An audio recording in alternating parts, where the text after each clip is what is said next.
The story begins with a crash car and someone asks whether or not they should save their boss. He's performing CPR, but he's unsure if he actually wants her to come back to life. This is because she made him work under the 996 schedule. Basically, you work from 9 a.m. to 9 p.m., 6 days a week. And that's why, watching her die, he wonders if what happened to her is just karma accumulating. He starts to lift her but wonders if at least helping her now might earn him some good virtues. He moves toward her sweet lips when suddenly a golden light descends from the heavens and enters the woman. The protagonist complains that if she dies, he won't know who to demand his labor rights from. At the same time, he says he never imagined her lips would be so soft and sweet. At that moment, she opens her eyes. The protagonist is blushing as she asks if he's looking to die. A system message appears, stating that he successfully startled the Empress and has earned the ability of divine appearance and a golden shield with 31 uses. The protagonist doesn't know where this system voice is coming from as a leg approaches him. It looked like he was going to get kicked, but instead he's being tortured in a cruel manner. He resolves it with jujitsu and starts running from this dangerous boss. She then says he'll have to face divine punishment, but the protagonist is confused and asks what's going on. He tries to explain to her that she just fainted because she hit her head and asks what she thinks she's doing. Lin finds it strange that she can't use her true energy. Being crushed in a cruel way, our boy says she better go to the hospital, especially since the ambulance won't arrive quickly. He still needed to return to work, but it would be nice if she paid extra for everything he'd done. However, Lin is staring at her hand, confused, not knowing where she is or why it seems all her energy has disappeared. Some time passes, and we are at the protagonist's home. He was arriving from a tiring day at work and wanted the rest. As soon as he enters, he finds his chubby friend in his natural habitat and asks if there's any food left. However, the friend only asks if he was drained by the evil boss. But suddenly, his friend seems startled and drops the can he's holding. The protagonist, confused, asks what the problem is. The boss had entered the house and asked if this cage was what he called an apartment. The protagonist wants to know what she's doing there, while the chubby friend says he should give notice before bringing a girl over. However, the boss is confused and says that if he's not careful, he'll suffer divine punishment. The friend is also confused when suddenly she grabs Louis's hand and tells him to come along. Seeing that she's covered in blood with torn clothes, the friend assumes they're engaging in some forbidden fun. Outside, our boy tells her that despite being her subordinate, she can't keep cutting into his rest time. However, Lin says that based on what he said, he seems to be her disciple. She explains that she's an empress from the underworld who cultivated for over 3,000 years to ascend to the realm of humans and gods. And that's why she wants to know where they are and why she can't use her innate energy. Louis is confused, wondering if she's crazy. However, he's not normal either and mentions that since Earth's emergence, he's heard of some cultivators. But that's extremely rare, and as far as he knows, the two of them are just normal people. However, she reaches out, seemingly trying to strangle him. He begs her to calm down. Lin approaches and says he doesn't seem to emit the aura of the Justice Alliance. Our boy distances himself again from this crazy woman. But behind the trees, 3 suspicious men are discussing whether she's the right person. One of them says they need to make sure this looks like a robbery. However, Lin says she noticed someone listening in on their conversation and declares they deserve divine punishment. The 3 productive members of society emerge, saying they didn't expect to be discovered so easily. As soon as our boy sees energy in one of their hands, he wonders why cultivators want to take him down. The guy says it's a pity, but the young man saw things he shouldn't have and lunges at him, telling him to go to hell. However, that's when the golden shield he had received activates. The men are thrown against the tree and wonder how this is possible. The system appears again, saying that because he caused damage, he will receive some beginner cultivation packs. Yui is confused by these voices, and Lin says she'll have to teach her disciples never to let an enemy escape alive and that she will finish off these insects. She kicks her leg upward, making the man disappear, and says that sometimes physical strength is enough. Meanwhile, Yui realizes he has indeed received the little system. Moreover, it seems connected to this strange woman in front of him, who he's sure is not Miss Lin. Back at home, his friend decides to leave the apartment to him for the night and go sleep at an internet cafe, but he warns Yui to keep quiet to avoid getting scolded. The friend says he can't believe Yui brought this woman home, and Yui is thinking the same thing. He then tells her to come in and make herself comfortable and apologizes for the mess. She sits down, saying she doesn't care about trivial things, even though her disciples tend to be strict. Yui goes to the fridge and asks her what this business is about being an empress who crossed worlds. If this is truly possession, then what happened to Lin Mia's body? She explains that she was in the middle of a tribulation to evolve when she got caught in a battle with the Justice Alliance. Suddenly, in the midst of the fight, she ended up here powerless. Yui says she's constantly mentioning this alliance and asks if, by chance, they are enemies. The Empress responds that those guys are a bunch of hypocrites pretending to be righteous, but are utterly disgusting. And since they want to fight her, they deserve to be turned into a river of blood. Yui, standing by the fridge, thinks this woman sounds more like a terrorist. He then gives her a glass of water to drink. She tells him to take a look at how this world works. He explains that in his world there are things like magic and extremely advanced technology. The boss watches some Lolitas performing magic. She seems impressed by the power until Yui shows her spaceships blowing up planets. He warns her to be careful because there are people in this world who could destroy her and the entire planet with a flick of a finger. Staring at the images, she asks if that's really possible. He confirms it, saying she needs to understand that personal cultivation won't stand a chance against these forces. That's why she should never harm anyone, or the consequences could be very serious. She suddenly stands up and says the energy in his world seems very scarce. She places her hand on his forehead and says that the boy's aptitude is one of the best she's ever encountered. Yui suspects it must be something related to that system. Lin explains that if he were in her world in 300 years, he would reach an extremely high realm. Suddenly, his phone rings. He answers it while thinking all he ever wanted in life was to be an ordinary worker and make a little money. It turns out to be one of his colleagues saying that if the bugs aren't fixed by tonight, he doesn't even need to show up at the office tomorrow. Frustrated, Yui says he's not an artificial intelligence that doesn't need rest. Even Lin comments that working so late is no different from slavery. She mentions that in her world, once a bridge repairman did something similar, so she cut him into pieces. Yui is confused because she mentioned it so naturally. She then says that for something as simple as that, she was called a murderer, which doesn't make any sense to her. Turning around with a smile, she says it doesn't matter because those guys can't defeat her. Yui thinks to himself that she doesn't seem like such a bad person. He says she's at least a dystopian warrior, someone who fights for what's right. He then asks if her phone is still working because it's essential for daily life. She reaches into her pocket and questions if it's really that important since she doesn't feel anything magical about it. She hands him the device, asking if that's what he means. The protagonist says that this expensive phone is really good because after the car accident,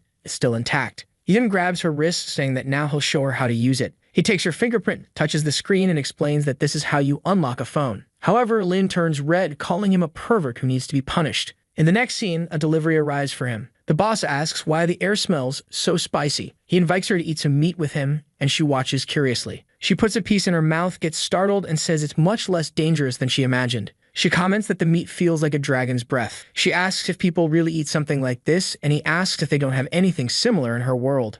She explains that they do use spices there, but nothing as spicy as this. He smiles and says it's amazing how different civilizations can be. He picks up what seems to be a Coke and says that even though it looks like poison, it'll help with the flavor, and it's quite tasty. He takes a sip to show it's not poison, and she drinks after him. However, she seems not to like it, leaning back and saying it gave her a strange sensation in her mouth and a tingling in her stomach. He warns her to be careful because if she drinks it all at once, she'll burp. Apparently, she burped. She says it has a bitter and sweet taste at the same time, which is very good. She imagines her disciples warning her about poison, but she replies that they shouldn't be afraid because this poison will only temper her body. By temper, she doesn't mean to grow stronger, and the disciples are all happy. He asks if it's really that good. She explains she was just reminiscing about some good stories from the sect. As he's about to put the food away, she grabs his arm, saying he doesn't need to worry because she'll develop tolerance. Yui warns her to be careful because toxins can accumulate. Excited, she says that an empress can't be afraid of something so simple. She takes another bite, but in the next scene, she's claiming it's not that spicy after all.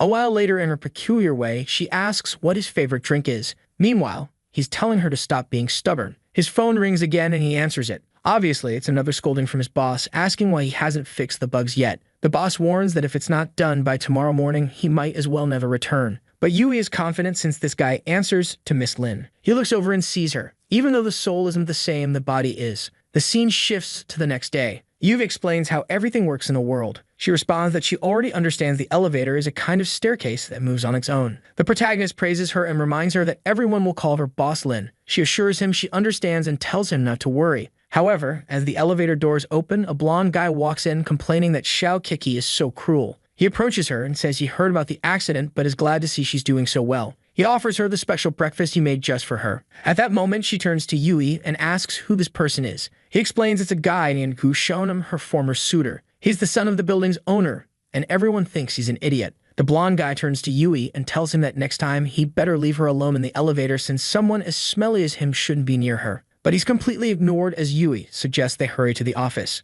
A chubby guy comes running, saying it's good that the boss has finally arrived. He advises her to fire Yui because yesterday he didn't finish the work and only badmouthed her. Yui leans into Lin's ear and tells her it was this guy who kept calling him in the middle of the night. Lin turns to the man and says that, as far as she knows, the one ruining her reputation is him. The man, embarrassed, says he would never do such a thing and insists Yui must have lied to her. She then says that she spent the whole night with Yui, so she knows very well who's lying. The blonde guy is utterly confused by this situation. The protagonist realizes she just poured gasoline on the fire, but the system detects that he shocked some nearby people and grants him a few martial arts skills. The scene shifts to the president's office. Yui tells her not to worry because getting through this login won't be difficult for him. As soon as he accesses it, he'll know exactly where she lives and then she can go home. However, the Empress asks why he's helping so much. As far as she knows, the previous owner of the body wasn't very kind to him. Yui replies that he's a good young man who loves helping others, but in reality he knows that if he commands the Empress, he'll basically be an emperor. Plus, it'll be great to see that chubby guy get what he deserves.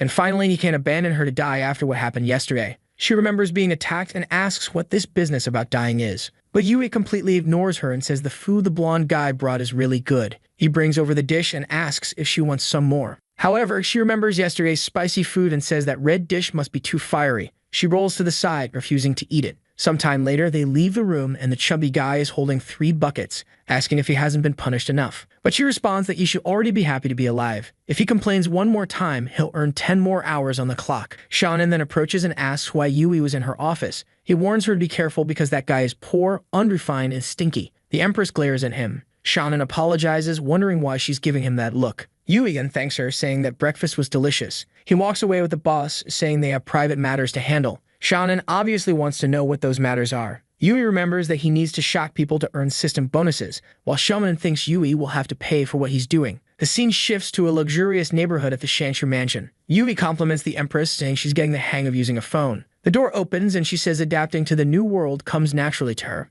Upon entering, the protagonist comments that the house is as luxurious as he expected. He talks about the kitchen appliances and says he'll teach her how to use them later, but she says there's no need since she's never cooked in her life. He then shows her the bathroom, and she remarks how strange it is to do all hygienic tasks in the same place. He explains how to use the toilet, shows her the shower, and she says she'll take a bath. She tells him to fetch some clothes as she's sure the body's previous owner must have left some behind. As soon as Yui opens the wardrobe, he sees the hanging clothes. He remarks that he didn't expect the former boss to be this kind of person. He picks out some clothes, thinking at least he doesn't have to worry about whether they'll fit since it's the right person. Meanwhile, the Empress is in the bath asking if he's prepared everything because she's about to catch a cold. Yui's concern, however, is something else. How is he going to teach her to wear modern clothes? He hands them to her and tells her to look at pictures and not put them on the wrong way. She retorts that he should stop nagging because she's not that dumb. Despite the questionable design, the only thing she finds strange is that this string is considered clothing. Meanwhile, Yui is in the living room watching TV. He calls her to watch a historical documentary. He plans to explain everything about human evolution and the creation of industries.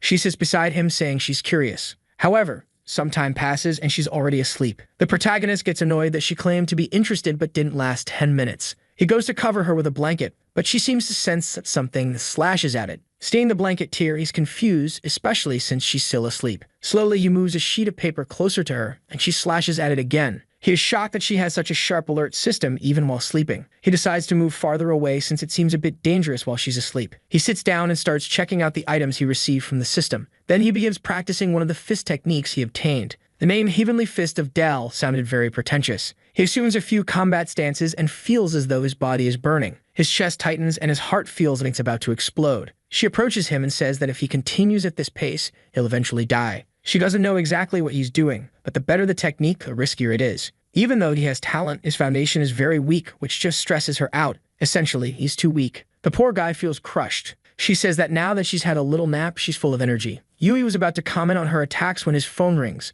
It's one of the bosses asking for help with some company files. The protagonist responds that he had taken Miss Lin home and would return to help soon. He tells her he'll try to come back at night, and she asks why he doesn't just stay by her side to help with the tedious tasks.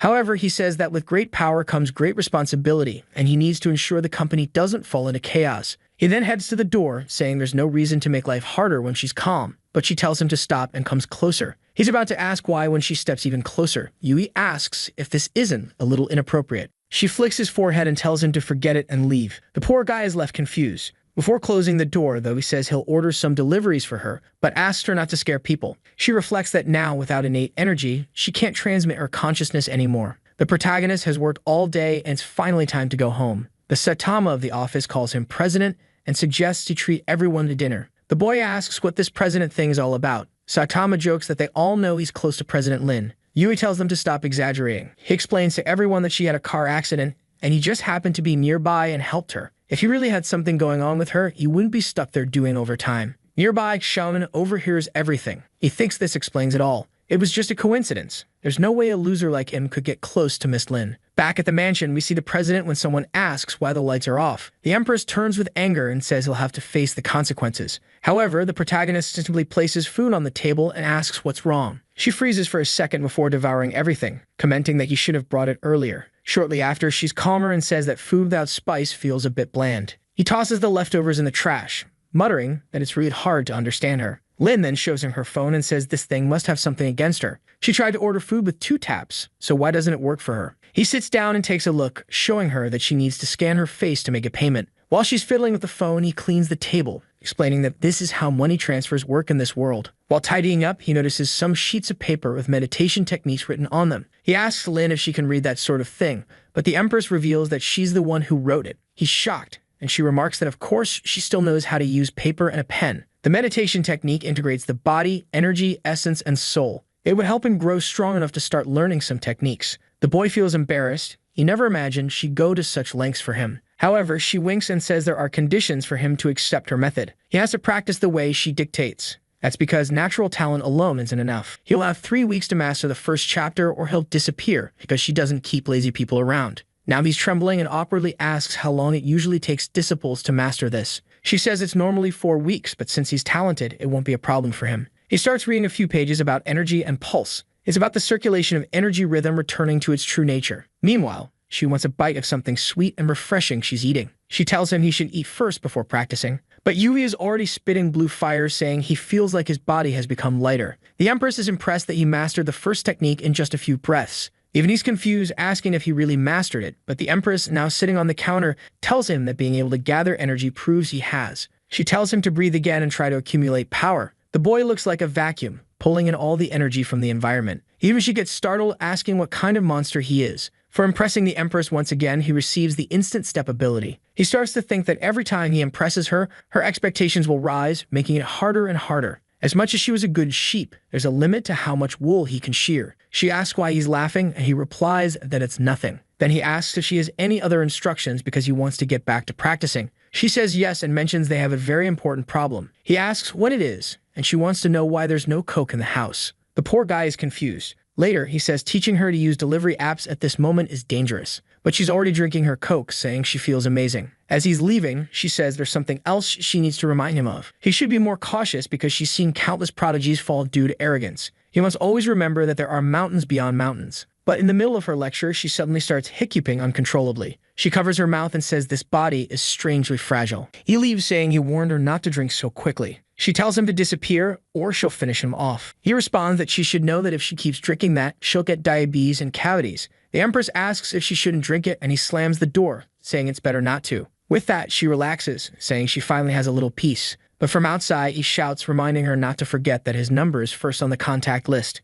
The Empress reflects that in her past world, everyone feared her. It's been a long time since she had someone care about her this much. Yui is back home, wondering where his brother has gone. He decides to flop on the couch since the day was exhausting and opens up that little game of his. He checks the group chat with his friends who are talking about getting a good score. Yui asks to play, but suddenly everyone claims to have stomachaches and wants to leave. Apparently, Yui is one of those players who sinks the team, which is why no one wants to play with him. But someone called Old Maniac says he'll be in town soon and asks if Yui wants to grab a meal tomorrow. Yui accepts and gets all excited. He reflects that he's been playing with Old Maniac for 3 or 4 years, but has never met him in person. Meanwhile, in his surveillance room, someone comments that they disappeared into a strange neighborhood. A bald guy says they went there to investigate, but there were no remains of the bodies. Another person replies not to worry because they already found a way to deal with that child. The next day, Yui is messaging his friend, saying he's waiting for him to arrive, all while thinking about the food he ordered. Then someone approaches. Is it Old Maniac? What's going on? Has the game flipped?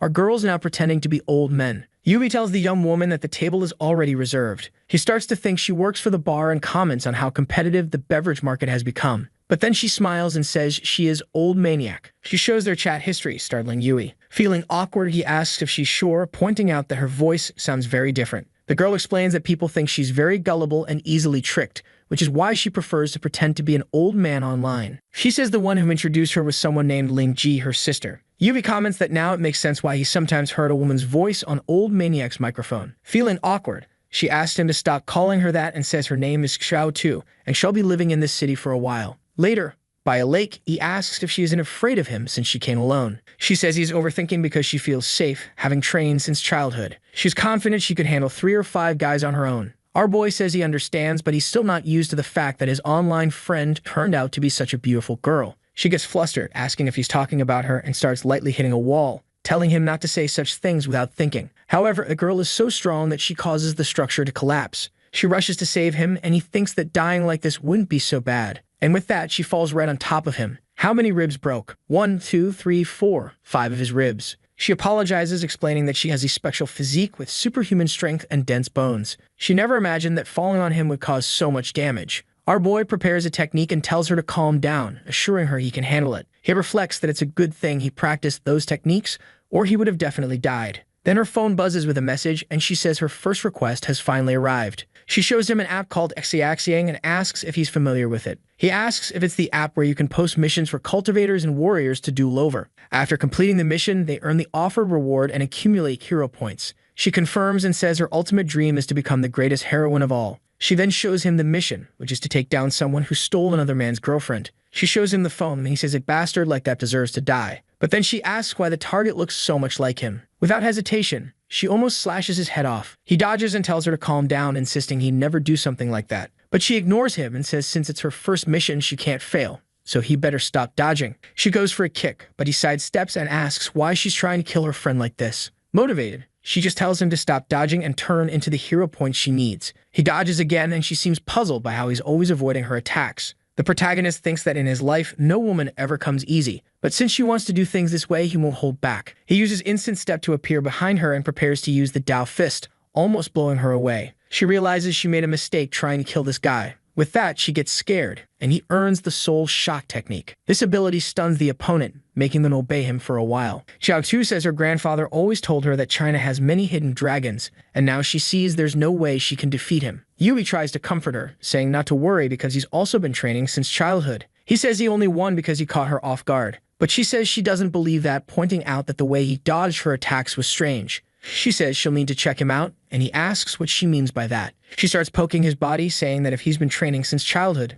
there should be some marks. She lifts his shirt, telling him not to resist because he doesn't have a choice. Later, she asks what's going on because he's only been practicing for 3 months. He admits he thought the abilities he learned were special but never imagined they'd be this powerful. Of course, we know he's only been practicing for 3 days, but he decides not to tell her that. Xiao Tu says with such talent, she can't wait to see what her grandfather thinks of him. Yui asks if she can figure out who was trying to kill him and assures her that she can trust he believes in true love and would never be disloyal. She says it's not possible to directly see who sent it, but she can try to set up a meeting. The scene shifts to a van parked on the street with some men stepping out. A guy with gold earrings asks if the girl managed to complete her mission. Xiao Tu says yes, and he can do whatever he wants with the boy. Meanwhile, our protagonist finds it odd since he's never seen these people before. The man congratulates Xiao Tu, saying she'll get a 5-star review. At that moment, Yui asks the man if he's made a mistake since they've never met. But the man asks if Yui has already forgotten him after using him. Then he orders his men to take Yui down. 2 more guys show up carrying something suspicious. The man with the earrings says that today they'll take everything from the boy. One of them says he's handsome, so they'll enjoy doing whatever they want with him. Yui quickly realizes that either these people are acting in bad faith or they're being manipulated. He decides this is the perfect moment to use the technique he just acquired. He activates the soul shock technique and orders them to find out who sent the mission and deal with them instead. Xiao Tu asks if he's just going to let those people go. He replies that for now, it's the best solution. On the way home, she says she wanted to spend more time with him today, but unfortunately, she's getting calls and needs to leave. The protagonist says since she'll be staying in the city for a while, they could meet again later. She waves goodbye, saying they'll see each other soon. He watches as she gets scolded by her sister, wondering what his other friends will think when they find out the old maniac is a girl. Just then, he gets a call on his phone and remarks that she's finally learned to use the device. He answers in jokes that if she's been kidnapped, she should cuff twice. But the Empress responds that using a communication artifact is easy for her. She bluntly states that she wants him to accompany her to buy some clothes. In the next frame, they've already arrived at the store and Yui is handing money to the taxi driver for the trouble Lin caused. When he suggested they stop a taxi, she kicked one of them, saying she was just following his instructions. He sighs and says whatever, then asks why she suddenly wants to buy so many clothes. She replies that she doesn't feel like wearing someone else's clothes forever. The store clerk asks if he's there to buy clothes for his girlfriend. Yui knows this is a sales tactic to charge more later and clarifies that he's just there to carry her bags. Some guys nearby comment that it's impossible for someone like him to be dating a beauty like her. The clerk brings out a light dress, saying she'll love it, and then shows a Gucci jacket, claiming it never goes out of style. She asks Yui what the clerk is talking about. He explains that each outfit in his world is suited for different situations. She nods, saying she understands, and then asks if they have any tight latex outfits. The clerk looks awkward and asks what she's talking about. Confused, she looks at Yui and says she saw on his computer that he always searches for that kind of thing. Embarrassed, Yui tries to explain to the clerk that she means a superhero style, something strong-looking. That's why she mentioned latex. But the Empress says she only thought of wearing it because she assumed it was trendy since he always looked at it. But apparently, he doesn't want her to try it on. The nosy guys nearby are trying to figure out the relationship between the bag carrier and her. Meanwhile, Yui asks the clerk to bring something more appropriate. She agrees and the Empress goes to change. She comes back wearing the outfit. The clerk immediately compliments her, saying she looks stunning. The Empress says it's similar to what she used to wear in her world and asks Yui what he thinks. The clerk explains it's from their vintage collection. She comments that she wanted something more classic and thinks it looks perfect. The Empress stands in front of the mirror and decides to buy it. Then she points to Yui, saying she'll pick something for him too. He's confused about why, but in the next scene, we see the protagonist looking almost exactly the same. No major changes.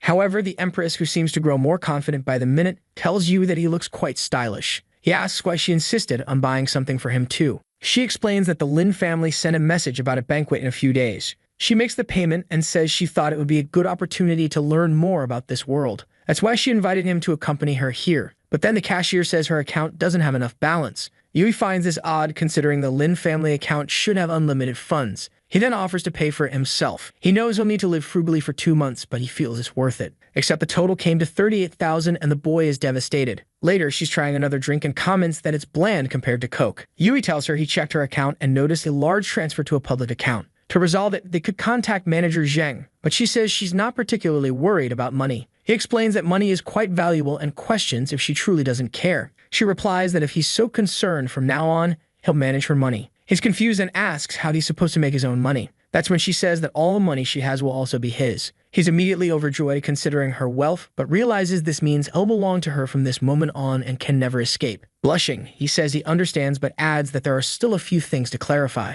Suddenly, she looks to the side and remarks that those people had disappeared. Apparently, they were sharper than she expected. He mentions that he also felt like someone was watching them earlier but thought it was just his imagination. She acknowledges his sharp instincts and tells him he can handle it if he wants. Meanwhile, in an alley, a bald man angrily asks why their plan is being cancelled when it was almost complete. A man with brown hair says the boy was supposed to be eliminated because he witnessed Lin's car accident. But since she's alive, there's no reason to kill him anymore. The bald man, furious, asks if they won't avenge the 3 brothers they lost. The bespectacled man beside him says that issue will be dealt with sooner or later. Later, at the company, a man hands over some papers, saying Miss Lin made some payments. Once those payments are reimbursed, they'll have the money. The only catch is that the new contract requires a fresh signature, and he asks if Yui can handle it. The problem is that Yui isn't great with numbers. He remembers that the Empress said her money belongs to him now. He wishes that were true since it would make his life easier for the next 10 years. He tells the man to hand over the papers, and the man agrees, but that he piles on another stack and then another, explaining that these are for upcoming contracts.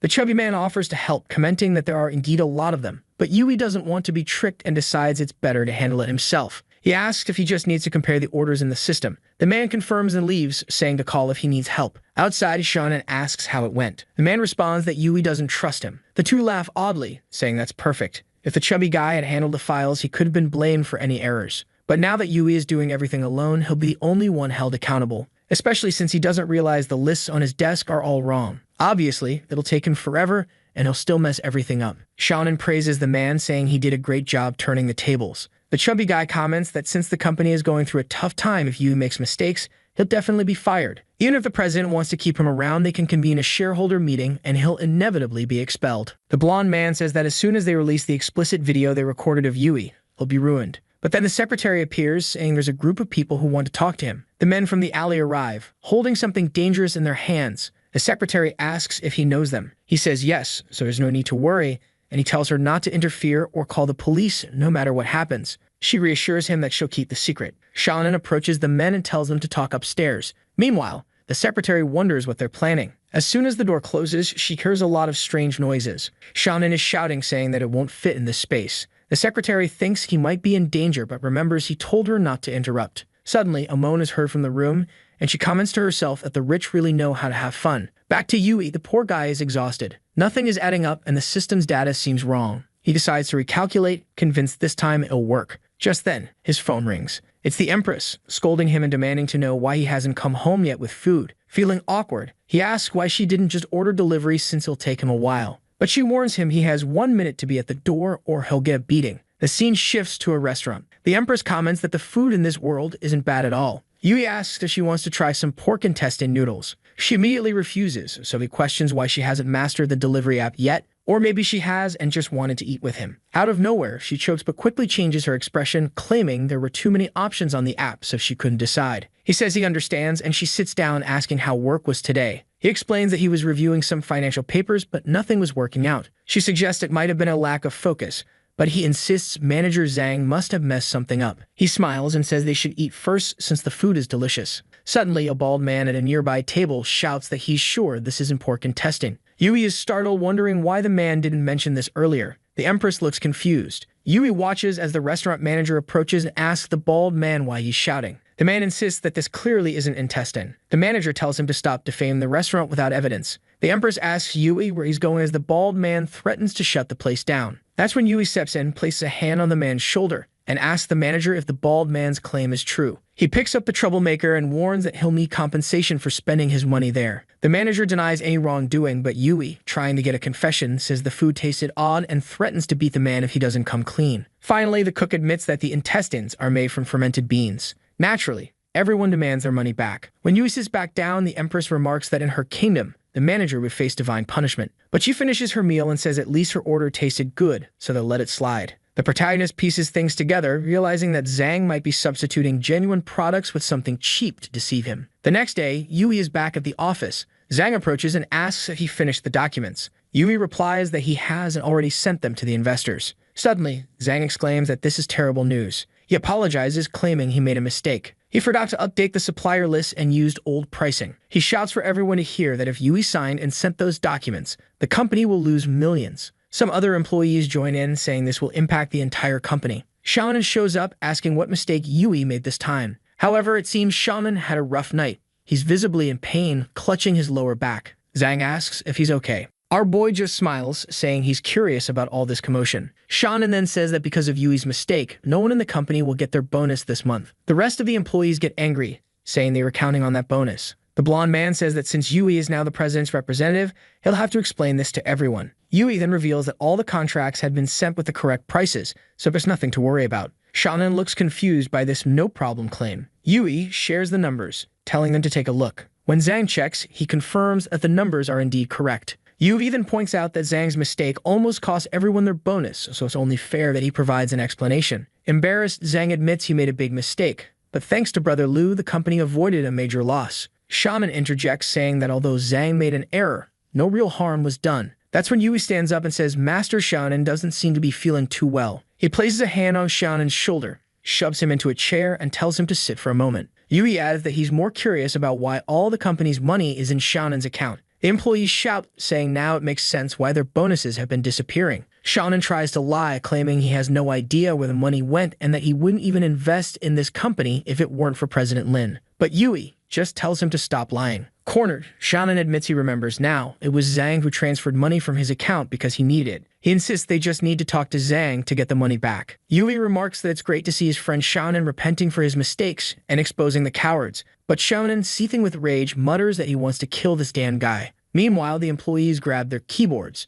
Yui tells them they know what to do. Naturally, the manager gets beaten up, with everyone shouting that this is why they always have to do overtime. Our boy then gets a message from the Empress, who, as usual, is starving. That's when he remembers that today is the Lin family banquet. The scene shifts to the Lin family mansion, where a man named Lin Wei is getting ready. He's the brother who previously tried to kill the Empress. A maid approaches him, informing him that the guests have arrived. Then the protagonist and the Empress appear. Yui comments that the place is truly a spectacle. However, she doesn't seem impressed and asks if the Lin family isn't supposed to be more prominent. Yui says that to him. The party seems very luxurious. But she retorts that she doesn't see a single can of Coke around. At that moment, Wei approaches the Empress and says their grandmother was worried she wouldn't attend. She completely ignores him. Confused, Wei asks why she's not speaking and why she's acting so distant toward her brother. Yui steps forward and explains that she hasn't been feeling well since the car accident. Wei asks who he is. The protagonist introduces himself as the president's assistant. Suddenly, Wei offers her a glass of wine and points out that the heads of Pan Industries and Fictional Industries are nearby. He suggests she go entertain them. With that, he leaves.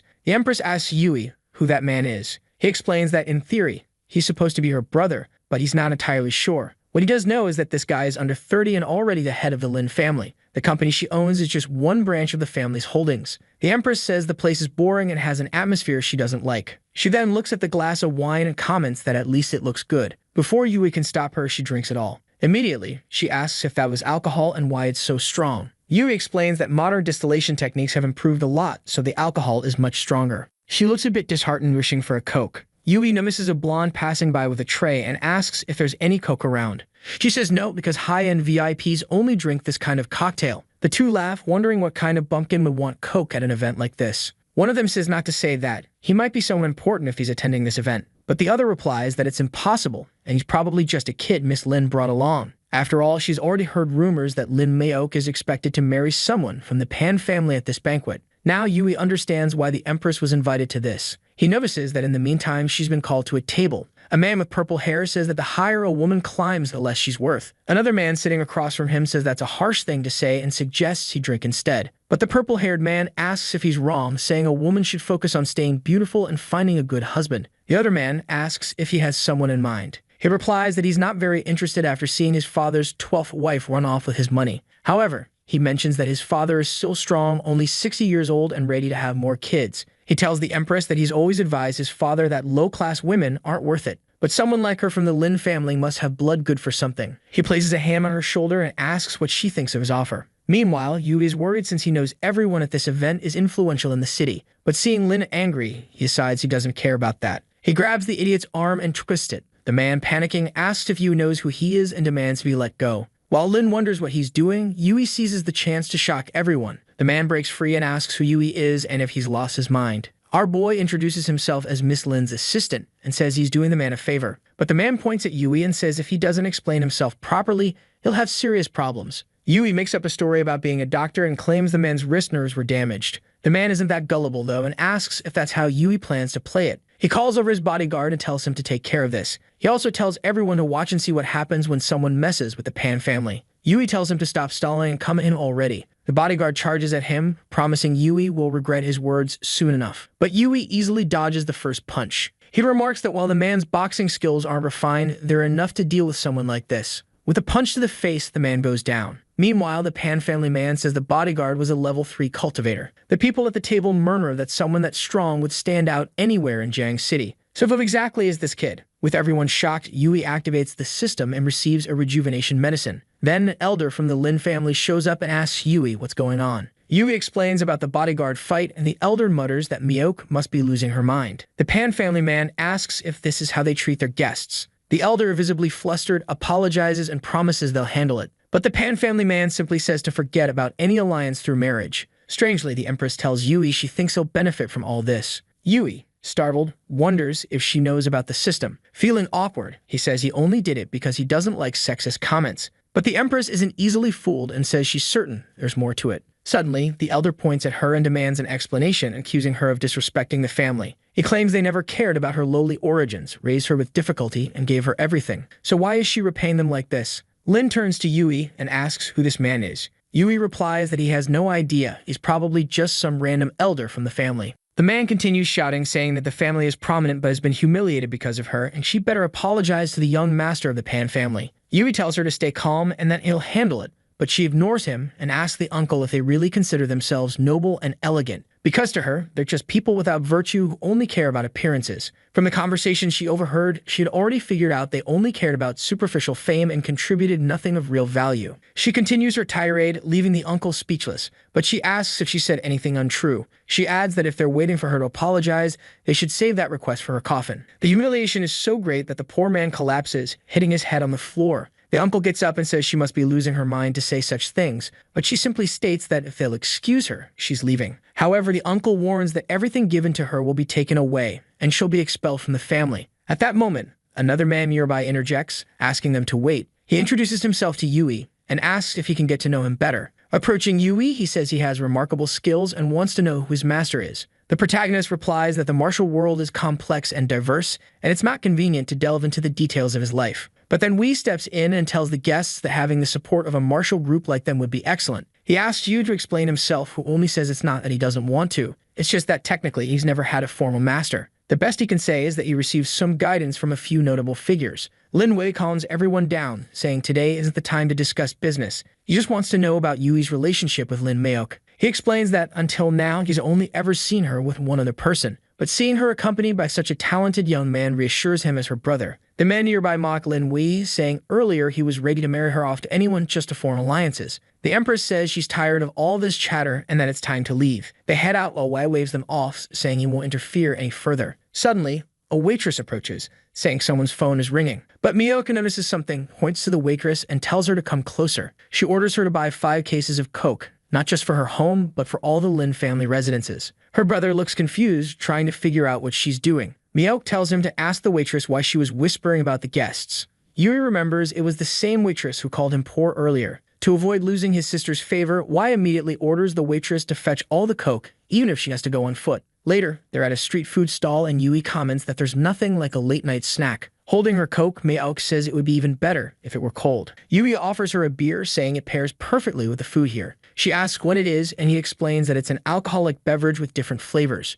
She tries it and says it's quite different from the drinks of her time, yet somehow similar to Coke. However, she makes it clear that she'd never trade Coke for this. The protagonist starts thinking that drinking from the same would be an indirect kiss and rushes off, saying he'll grab a new straw. Meanwhile, she notices 2 men nearby threatening a young woman. They tell her she probably doesn't want her boyfriend to find out about this. Her family owes a lot of money, but if she comes with them, the debts can be cleared quickly. The Empress quietly observes. The woman protests, saying she doesn't want to. One man warns her she has no choice now. Another man begins pushing her, saying they'll be quick, until he gets a bottle smashed in his mouth. He falls to the ground and asks who it was. It was the Empress, who asks if he wasn't in the mood for a drink. The men approach, saying that the wretch is pretty bold, but watching her eat, one of them comments that drinking with her would actually be a good time. 10 seconds later, he's fleeing in desperation, calling for help. Everyone is beaten up, and the poor guy is crying that the woman is a monster. But she steps on him and asks why he's leaving so soon. She says she was only going to press all of his meridians and drain his energy, or maybe force his body to accumulate internal energy until it exploded. The poor man is sobbing, saying he just wants to escape from her. Yui approaches and asks what they did to provoke her. She replies that it was nothing serious. She just wanted to teach them a lesson. Meanwhile, the schoolgirl thanks them for saving her from the loan sharks. She explains to Yui that she was being threatened when his friend stepped in. The shop owner interrupts, wanting to know who will pay for the damage. Suddenly, the police arrive. As they start arresting the men, they accuse the woman of breaking everyone's bones. Yui knows this could cause problems and asks the girl if she can testify to what she just told him. But she runs off, saying that if she does, her family will get into trouble. The Empress says it's no problem. Yui retorts that it's easy for her to say, but everyone else here will claim she's guilty. As the police approach, she explains that in situations like this, all they need to do is tell the truth. But Yui grabs her arm, saying that won't work this time, and bolts, yelling that if they stay, they'll be in big trouble. Meanwhile, the poor shopkeeper is left waiting for someone to pay him. Later, while resting on a bridge, Yui remarks that it's a good thing he practiced those techniques. Otherwise, he wouldn't have been able to run all that distance. He's convinced she wasn't the villain in this story, but thinks she needs to be more cautious. We then see a glimpse of the Empress's past. Yui explains that in his world, false accusations are commonly used to ruin people. Rumors are always a mix of truth and lies. Since she doesn't like explaining herself and has some ignorance about the world, she'll always end up in trouble. At the rate things are going and with the problems she's causing, she'll become the villain of this world. She simply responds that she doesn't care and isn't very interested. Yui declares that from now on, he'll keep an eye on every word and action she takes. If necessary, he'll ensure she doesn't encounter any problems. Suddenly, the Empress throws herself onto Yui and asks if he wants to go with her to the world she came from. Blushing, Yui asks what she's talking about. She moves closer, grabs his face, and reveals that the true Empress's name is Kim.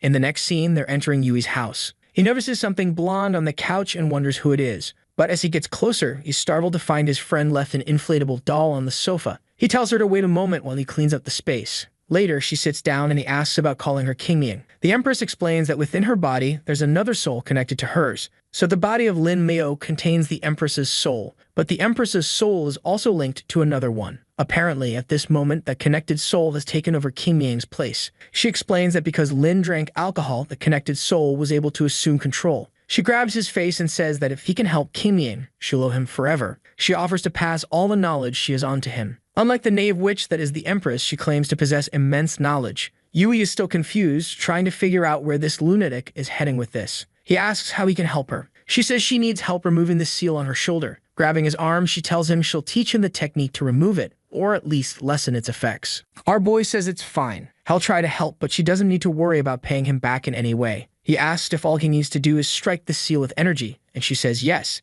Instead, he strikes her to see if she'll faint, muttering to himself that this body-swapping business is getting out of hand. The scene shifts to the Lin family knocking on the door of a house. A purple-haired woman answers, saying they should have received the message that the master wouldn't be showing up tonight. Lin Wei reassures her they won't take much of her time, explaining that Master Wang has arrived in the city and they prepared a banquet. However, they notice that another elder didn't attend and got concerned he might have health issues. The woman says the master is fine and they don't need to worry. She closes the door in his face, leaving Lin Wei frustrated because he just wanted to deliver a message. The group grumbles that the old man is really complicating their lives. Lin Wei advises them to calm down, reminding them that no one in the city can oppose Master Wang. He leaves, urging them not to damage their relationship with the Wang family. The woman re-enters the house and tells the master she sent the visitors away. He thanks her, saying he could have met them but preferred to spend time with his granddaughter. That granddaughter, Xiao Tu, asks why he's treating her like this. Her grandfather says it's because she kept talking about losing to a young man who had practiced far less than she had. She apologizes but insists that Yui is impressive and her grandfather will understand when he meets the boy. Back at Yui's house, the Empress remarks she never thought she'd have a day like this.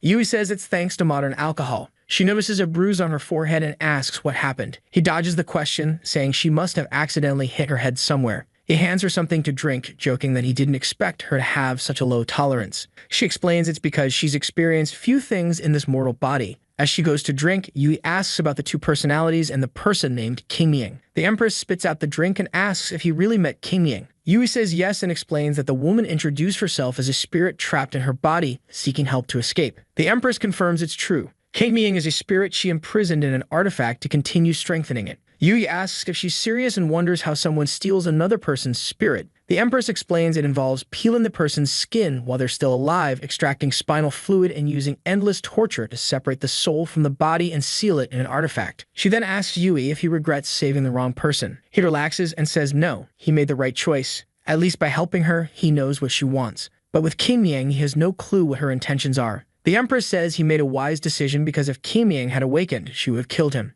Yui wonders what she's talking about and why he feels like she's deceiving him. Now she complains about pain in her shoulder and Yui, ever opportunistic, offers to give her a massage. But then his friend Wu walks in, sees the two, and accuses Yui of lying about working late when he's clearly home. Wu notices that Yui brought the Empress and immediately says he'll leave so they can have the place to themselves. However, he grabs Yui before leaving, asking if he's doing adult things in front of the doll on the couch. Yui shoves him away, telling him to stop leaving the inflatable doll lying around. The Empress, meanwhile, is calmly eating the food Wu brought. Wu asks if she's really Yui's boss. When Yui confirms it, Wu starts enthusiastically offering her things. He rummages in a drawer and asks her to wait a moment. Pulling out a suspicious bag, he says it contains some sweets he bought 3 days ago and wants to give them to her. Yui asks why Wu hid the sweets inside a dirty sock. The Empress watches them argue, saying it seems oddly familiar. Later, Wu was on his knees pleading with Yui, saying he wants to attend a famous celebrity's show tomorrow. The problem was that the tickets were sold out, but Wu knew she worked for the Lin Corporation. Yui tells him to stop following these internet celebrities, reminding him of the last time he maxed out his credit card.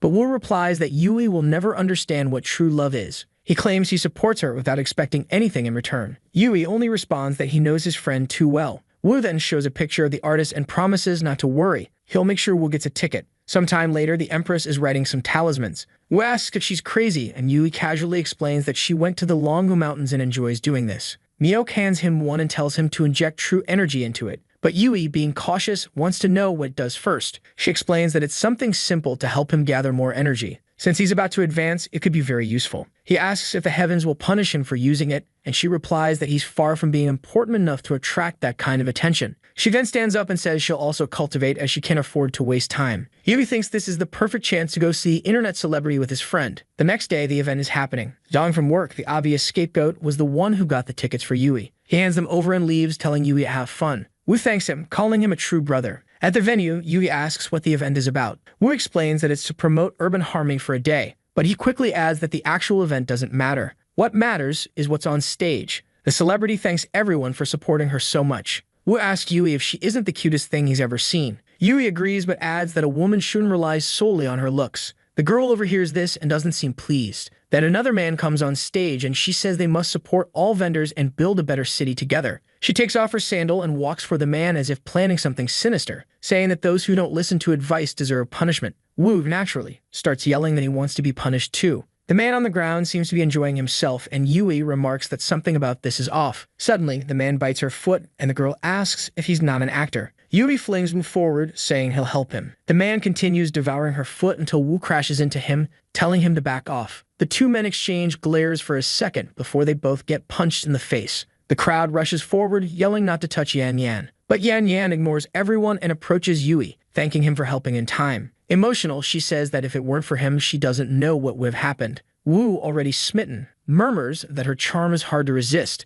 However, the people nearby notice someone else holding her hand and rush forward, telling Yui to let go. Yui tries to explain that something's wrong, but he also can't seem to let go. Yan Yan asks if she's stronger than he expected, while Yui wonders why she's messing with him. She finally releases his hand and says she's sure he can handle it. But Yui doesn't want to get involved in this madness and bolts. Later, he's in an alley, exhausted from running away from these lunatics. That's when a man in a suit appears, saying he's finally found him. Yui asks the man to be reasonable, explaining that he didn't do anything wrong. It's Yan Yan who's crazy. But before he can finish, the man nearly slashes his throat. Yui asks who he is, but the man is more interested in how Yui dodged the attack. Now he's convinced Yui is involved in the death of the old man's son. Yui realizes the man has the same energy as those who attacked him before. He charges at the man using instant step to get behind him and landing a punch that sends him into the wall. Yui approaches, one hand in his pocket, and says he left him with a few intact ribs because he needs some information. Suddenly, Yui is nearly hit by a black orb and thrown back. A bald man appears and asks why Yui is so fast.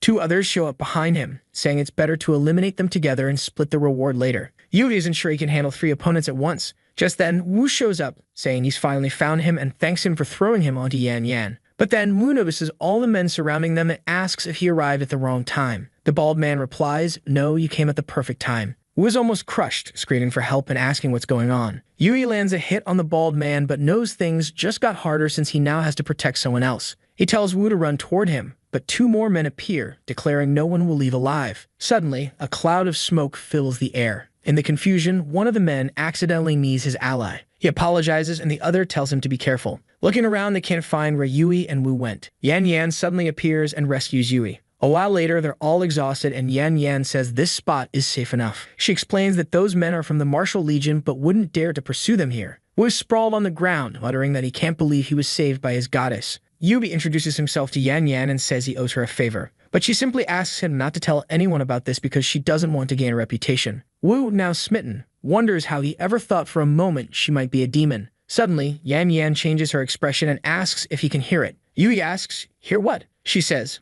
"Obviously, it's the sound of your heartbeat." She explains that he was just saved by an adorable, modest girl with a good heart who asks for nothing in return. Surely, you must be thinking she's perfect as a future wife. That's why his heart is racing. At that moment, Yui realizes this girl is insane. Later, at the park, Yui asks why, if she's so skilled, she didn't fight back against the guy on stage. She explains that it's company policy. She has to appear vulnerable and weak. That's the only way to be someone everyone wants to protect. Yui thinks to himself that his poor friend is always being deceived. He brushes it off and asks about the martial artists' legion. Yan Yan is surprised he doesn't know and explains it's a group of assassins who, of course, use martial arts. They're a well-known underground organization, but if he wants to know more, he'll have to attend more of her events. She offers him a discount if he does. She even says she'll give him 20% off if he decides quickly. Too late. Yui is already back in the city, realizing he needs to grow stronger because of this strange legion. He remembers Miyok mentioning he'll need a spiritual jade and decides to call her. She tells him to go to a jade shop, inject energy into the stones, and he'll know which one is spiritual. Before he can say more, she says she has to get back to her practice and hangs up. Yui remembers he earned a reward for shocking those guys in the alley. It seems to be a penetration technique, though he has no idea what that means. To test it, he uses it and looks at a woman, realizing it's a visual penetration technique that lets him see her skeleton. Unimpressed, he complains that the system seems to want to turn him into an orthopedic doctor. Later, the scene shifts to an antique market. Some men watch as Yui injects energy into jade pieces, purifying them in the process. The shopkeeper asks if he has some kind of jade fetish, since he's drooling over them. Yui asks about the price. The shopkeeper praises his eye for quality and says that piece of jade is worth 2 million. Awkwardly, Yui responds that the jade is still full of impurities, so he'll check out other places. As he leaves, he mutters that the guy robs customers more than a bank does. Suddenly, Xiaotu sees Yui and asks what he's doing there. He explains that he's searching for a jade amulet, and she says it's a coincidence since they are too. She introduces him to her grandfather, saying this is the guy she talked about the other day. Yui greets the old man, who introduces himself as Wang. Wang mentions he heard from Xiao Tu about how strong Yui is and how he defeated her in a fight. For that reason, he'd like to invite Yui to a duel. However, Yui immediately wants to decline, saying the old man is exaggerating. Wang apologizes, saying he got curious and acted unpredictably. Xiao Tu tells them they're leaving and says they can play when they get the chance. As Yui watches the old man walk away, Wang suddenly tries to punch him, but Yui is ready. Yui asks if Wang isn't too old to be using dirty tricks like this, while Xiao Tu looks alarmed, asking what her grandfather is doing. Wang tears his shirt as his muscles swell, saying he won't let anyone steal his granddaughter's admiration. He tells Yui to prepare, as today he'll experience the strength of wisdom. They prepare briefly before Wang launches a flurry of punches at Yui. Xiao Tu pleads with her grandfather to calm down, saying it's not that serious. But Yui replies that now he has to fight for his dignity. Wang compliments Yui's skills but says he's still far from deserving Xiao Tu's admiration. Xiao Tu runs off, saying she'll have to find Sister Ling to stop this. Wang leaps at Yui, activating a flaming punch. Yui manages to block it but struggles to find an opening for a counterattack. Then he remembers the penetration technique. As Wang closes in, asking if Yui can't keep up, Yui combines the penetration technique with the celestial fist and lands a punch squarely on Wang's weak spot.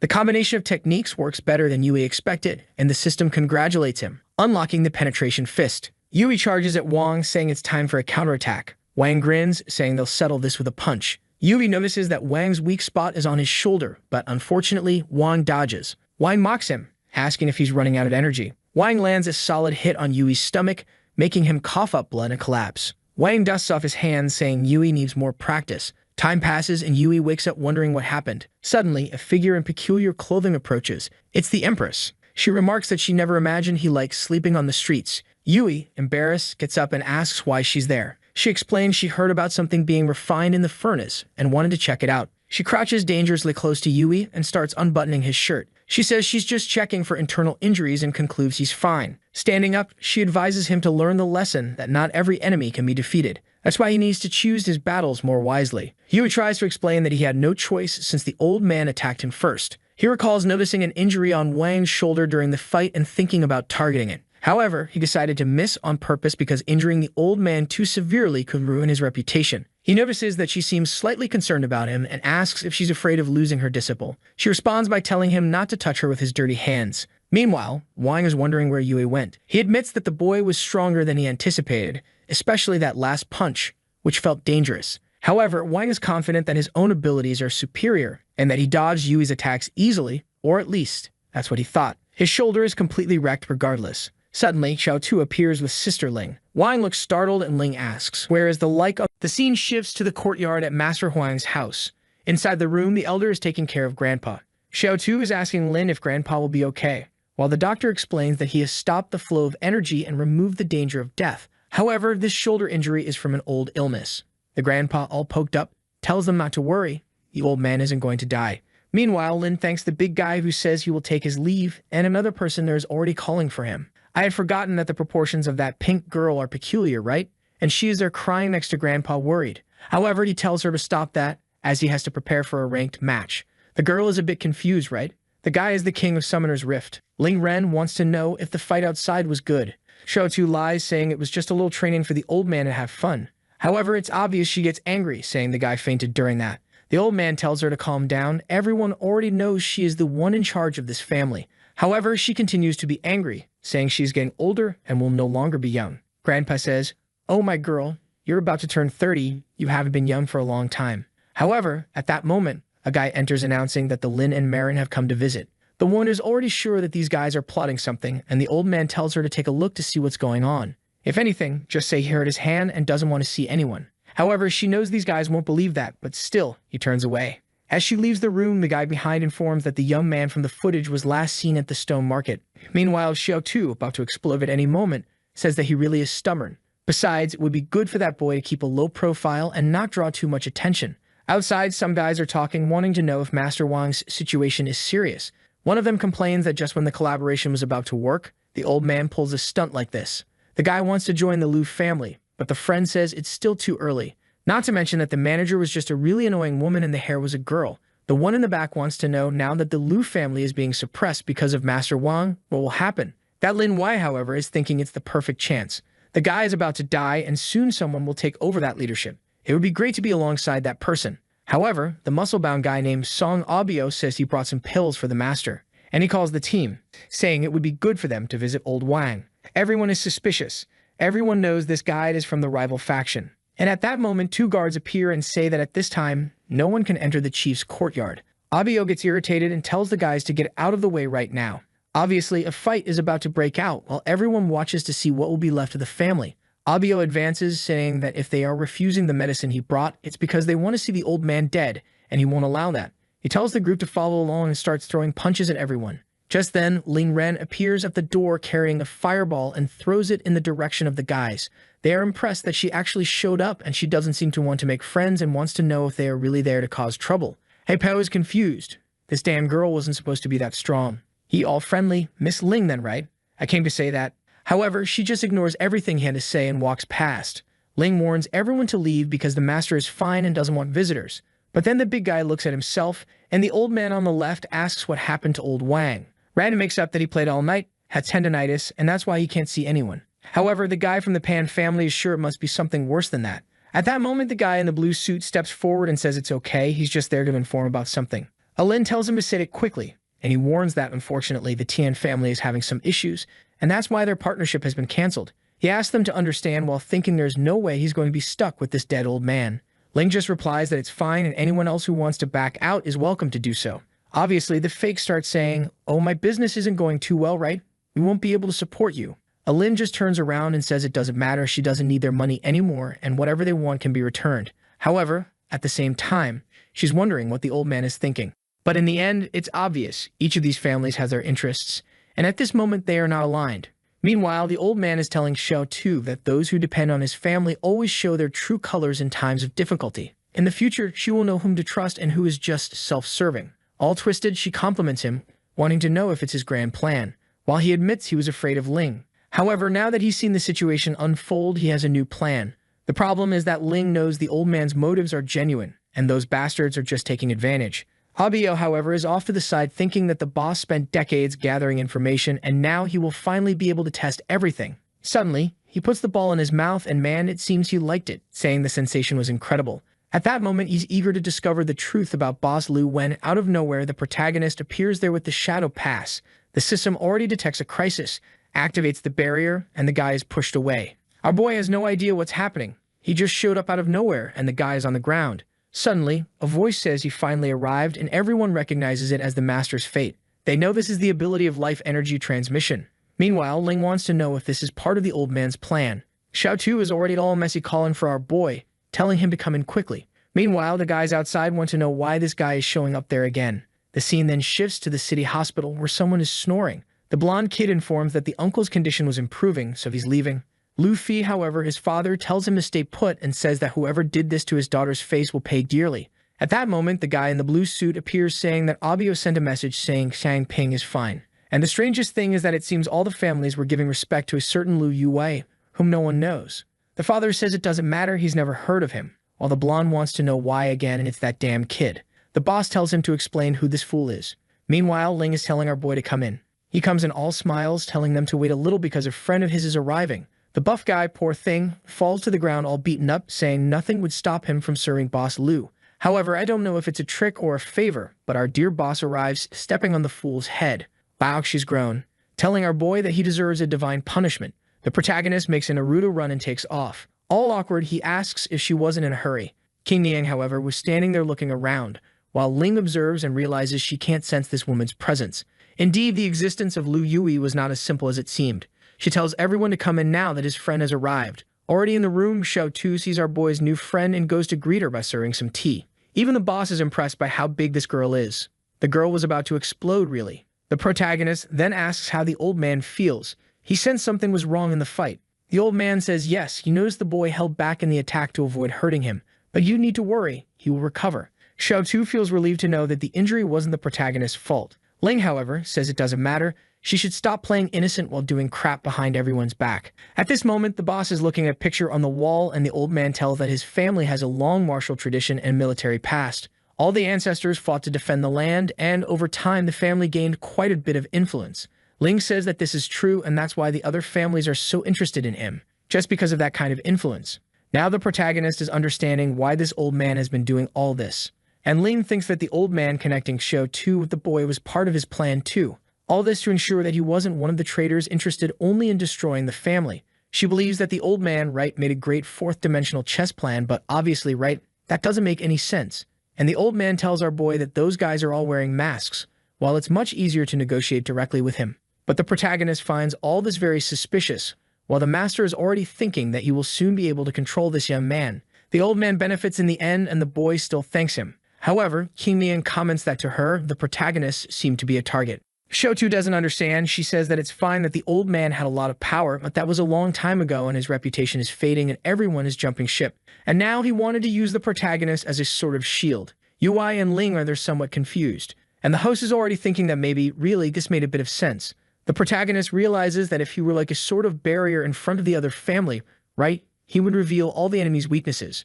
While Xiao Tu is angry and asks her grandfather if he was really planning all this, the old man is all scared now, right, wanting to know who this woman is that suddenly showed up. She just appeared and he already had the feeling that she was gigantic, which she is, and why he was being controlled by her. She's just giving him a stare and the old man tries to explain himself, saying that she is going too far. It even seems like the old man would plan all this. In that, he tells our boy that whatever he wants, he just has to ask that they are, friends. And Xiao Tu tells our boy the same thing, saying that she will guarantee any wish. The protagonist stops to think and knows, right, that the Wang family is a lineage of martial artists. So if he wanted some techniques borrowed in any area for him, that would be enough. The old man, however, warns that important techniques like the flaming fist couldn't be shared. And even with Xiao Tu crying, he assures that those can't be passed to anyone. The protagonist said it was fine. Even if they weren't such precious techniques for him, it was more than good. But then Kim Mian comments about some flowers she saw in the garden. She knows they are used in food, and the old man says that yes, they are rare flowers that are cultivated once every 1,000 years.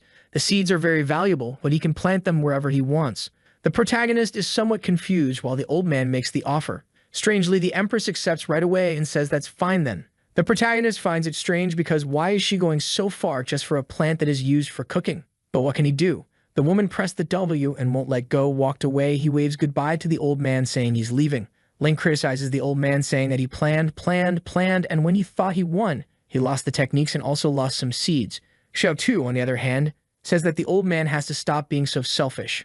However, he replies that he has to be careful. He can't understand what that woman is about. The scene then shifts to the protagonist's house, where that friend of his from the beginning is enjoying Zion Chan's live stream. He thinks it's the protagonist arriving and says, "Hey, Yue, can you pay the rent this month, buddy?" However, in reality, it's 4 guys on his back, and immediately they grab him and put the kid on his knees. The guys are asking if, this is the loser, while the poor chubby guy warns that it's good to let him go now, otherwise he will have to beat everyone up. The boss, however, just orders to take this kid away now, while the protagonist is in the forest saying that in this place there are enough plants for her to eat for 1 or 2 whole years.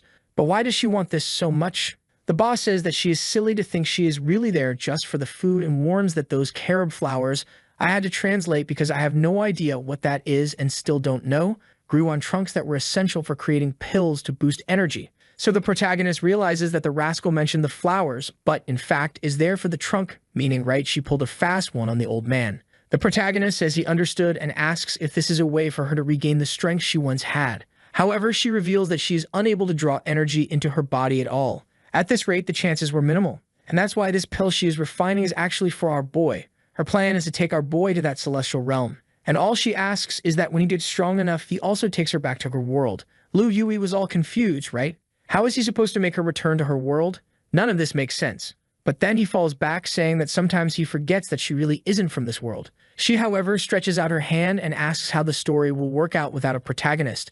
The boy, however, knows that if those immortals really existed, they are farther away than humans are from gorillas. He doesn't think he will be able to do it, but she warns that what exists above the celestial are just rumors. And even if the distance were enormous, she trusted him, so he should trust her. She moves closer, the boy is all flushed while she says she will do her best to help. When he reaches that level, crossing the void will be as easy as a hand movement. Then our protagonist already smiled, said that's great, so let's go for it. Oh, my daughter, sideways like that, those giant thighs, right? The scene then shifts to the company Forestry Media, where there's a girl with small gift boxes. A chubby guy says that only Yui could ensure that so many 1,000-year ginsengs were given away for free like that. And another is in shock that there was a VR equipment there, which was a new release. Someone asks Mr. Lin what exactly Yui did to earn all this from the company. He replies that they will have to ask, and just then, our boy is arriving at the door. The moment he opens it, before saying hi, the chubby guy is already wanting to borrow a VR. Everyone is confused, gaining a lot of startled points from everyone. The secretary, who is getting all excited, already informs Wei that several companies came to give him some gifts. The lightbulb head says, "Wow, Wei, you're the man. Don't keep secrets from us." While the fool shaman is in the background saying, "That son of a gun, Wei," drawing attention again. Poor protagonist, he just lives his life, and this guy suffers the collateral. The protagonist stops to think and is sure it must just be the old man from the Wang family. And then he tells everyone to grab gifts and thank the bosses at work. Everyone turns to Qiang Niang and Lin and thanks them, saying they are amazing. Xiaonan relaxes, saying, "In the end, this idiot is just any employee. Only he can call Xiuoqi and Kiki." However, in the midst of this blonde guy's breeze, Xiuoqian's brother, Right, says that our boy needs to stop being so shy. Several people from the family already want to pair the two up. Now the blonde guy is confused. "What do you mean, pair them up?" And then the brother also announces, Yui is now the director and largest shareholder of the company. Everyone there is a bit confused and at the same time congratulating the protagonist, and Lin says that this was the elder's wish and now they don't even need formalities with each other. The protagonist, looking at the boss, just thinks that no one even noticed she's no longer the same person, and the system gives a few more points for him having left everyone at work in shock. Then the giant thigh tells them to leave, but the protagonist asks him to wait, wanting to know where she's going. She just says that staying there is like being near a bunch of flies and her buzzing is annoying. Apparently, she used the guys' names and they are saying that she is really much gentler lately. The poor thing really humiliated everyone, while Shaman is tearing up the floor, wanting to know why everyone is treating Y like this. In the room, the protagonist is asking what else she needs to do this so-called alchemy, that he would fetch everything. However, the tall guy says he doesn't need to worry so much. The most important thing is the shell, so they will focus on lunch. At that moment, his phone rings and on the other line, someone screams for help, saying they have been kidnapped and are at some dark moon bar. Ah, it's the chubby guy from the apartment, and the protagonist says no way he's going. Let that chubby guy get himself in trouble. He just wants to steal my money. However, the friend offers an exclusive fan club CD to convince the protagonist. Our boy is sure his friend wouldn't offer something like that, so he's in a bind. Meanwhile, the fool with the blonde hair is just listening, saying that's what happens to those who offend the Liu family. The scene shifts to the dark moon bar and the bunnies are all excited. On his knees, the chubby guys are suffering. Wow, man, suffering. Maybe I jumped the gun with my words. When the artist is out of ideas, he doesn't draw the clothes, just painted the body instead. She orders the chubby guy to lift his head, and as soon as he does, she uses a strange power that seems to mess with memories. She asks if he remembers anything, and he replies that he doesn't, because he blacked out when he was kidnapped. She then tells him to tell everything about that certain person without revealing who he is. The guy starts talking about how they are close people, having known each other for a month, when suddenly, a bunny opens the door and tells the madam that Liu Yue has arrived. She then tells them to stall a bit while she finishes extracting the information. At the night farm, the protagonist is entering and the bunnies are hopping around. Even King Niang thinks the clothes are daring, but it's not for nothing, my warrior, you're on another level. The first bunny of his wild territory approaches our boy. From a very curious animal breed, she clings to our boy, clearly showing fear. However, our boy says he's not in the mood for Zootopia today, and he yanks the arm of the fierce one. "Oh, what's this?" threw her on the ground and even told her to explain where the so-called god of wealth who rules this place is. And she replies that it's fine since she can't hit him that way. She'll hit him another way, and the muscleheads are arriving. Well, protagonist, it would have been better to take a beating first. Wow, here comes a little green guy teleporting in, throws a punch, and the protagonist disappears. Wow, what's this too? He already hit one, teleported belly first into another, punched the bald guy in the face. The guys are all crooked, while the protagonist activates the new piercing punch and sends everyone flying away. The musclehead is there confused, saying this doesn't make sense, but in a second, the guy already has his hand on his face and bam, goes to the ground. They'd almost crush our boy's big ball. What's this? Get out of here, bald guy, old man. Our protagonist is finding it strange. Why is the Martial Legion hunting him down? And Yue asks the bastard to help while the bald guy tells the bastard to shut up. That's right, the guy said it's fine, but he's going to keep Chnang Niang over there in a corner. Cran doesn't care about you, man. She's sipping a glass of wine calmly. And here goes the fool, right? He wants to get beaten by a hot girl. I don't blame him. He tries, she holds his arm. A glare tells him to break it, and bam, the fool is sent flying. The leader of the Legion is all confused, while Lu Wei smiles and says they shouldn't mess with her. At that moment, King Niang approaches and says that since it was a rescue mission, they needed to be quick. At the same time, the guys realize they are not prepared yet, while the fierce one asks them to show the tricks they have. However, suddenly she feels something strange and falls to her knees weakened. Someone then warns on the communicator that the effects of the powder shouldn't last long. At this, the protagonist realizes there's something in the air, and the bald guy says that now that they are wrecked, it's easy to finish off the two. However, the fierce one pulls him into her lap and she, "Oh my god, what are you doing?" "Hey babe, relax, I got this. Just stay up there." He lifted her off the ground and placed her there. Charged in, punch. However, the bald guy seems to teleport. When the guy in the red shirt appears next to the protagonist, he unleashes a flurry of punches that looks more like a hurricane of bullets. However, the dude used Killua's technique along with another one. Look, they're spinning around our boy. No one knows where they come from. When suddenly, the two are coming from each side, the guy tries to attack again with a big punch to our boy's face. But now he raises the shield and not even the guy's sword goes deep. Whoa, and the guys took collateral damage, okay. Both went down. The dude is shocked, wanting to know how their physical strength was destroyed like that. Meanwhile, Wei says that despite all their little show, he still has the advantage. The vacuum-packed girl, a beautiful sight, is getting angry seeing the so-called barrier of the Golden Bell, and the protagonist tells them to hand over their friend quickly, or the trouble is going to get serious. But suddenly, a flashback falls to the ground. Whoa, the hand goes to what matters most, throws it in his lap, and let's get out of here. Ma'am, the drawing was of a flashback, but in the end, it was a smoke bomb. This isn't a lack of talent from the artist. This is actually the enemy's technique. He fooled even me. It's incredible. The vacuum-packed girl is there wanting to escape amidst the chaos, while the protagonist holds the good stuff, saying that this is a trap. King Yang says, "You bastard, put me down and take your hand off me." The protagonist gives her another squeeze. So, from here you say, what? Ah, okay then, sorry. Put me down. Damn. She then says that this place smells of balm and cassia, which are effective against snakes, and she has a certain technique of the heart of the serpent. That's why it worked. The protagonist realizes that whoever is doing this seems to know exactly who she is, in this case, a reincarnated one. And she says that everything is very strange and it's best to ask the people inside soon. Meanwhile, they interrogate Abio and ask what the Liu family and the Martial Legion are up to. The dude just says he has no idea about the Legion, but the Liu family's target is the woman. The dude asks why. He says they are hunting the Empress. A month ago, they got the job to take her out, and that was it. Ah, the protagonist remembers, right?